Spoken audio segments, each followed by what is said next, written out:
what should I practice after learning all majors and minor scales and triads?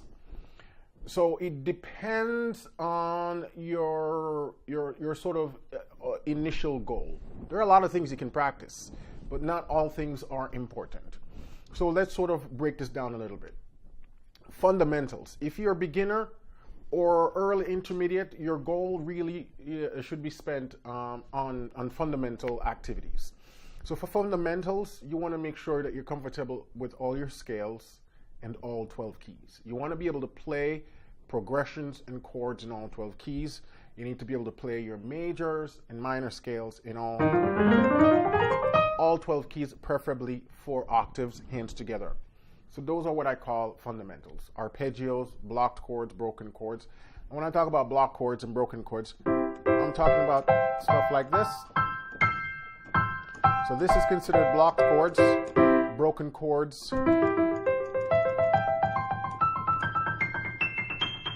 arpeggios. You might say, Warren, why is it important to learn those things? Because we actually use them in songs. So when you see me playing, and then you see me do,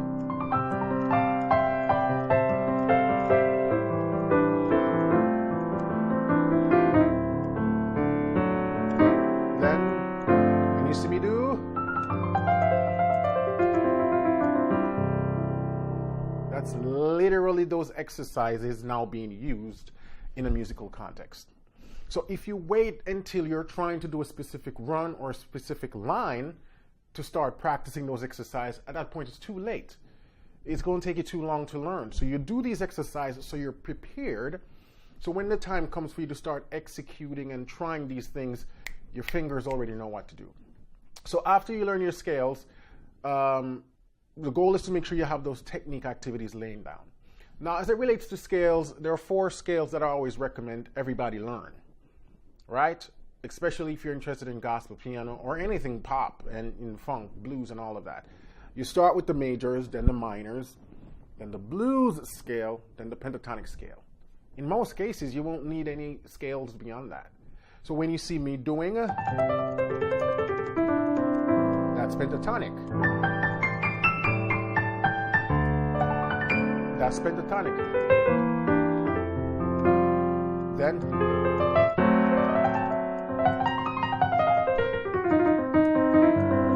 that's blues. That's blues. So that's why it's important to know major, minor, blues, and pentatonic. So those are really the fundamentals that you want to make sure you knock out. Once you have those things down pat, then you realize everything else sort of comes a little bit easier, or you're able to work on those things with more confidence.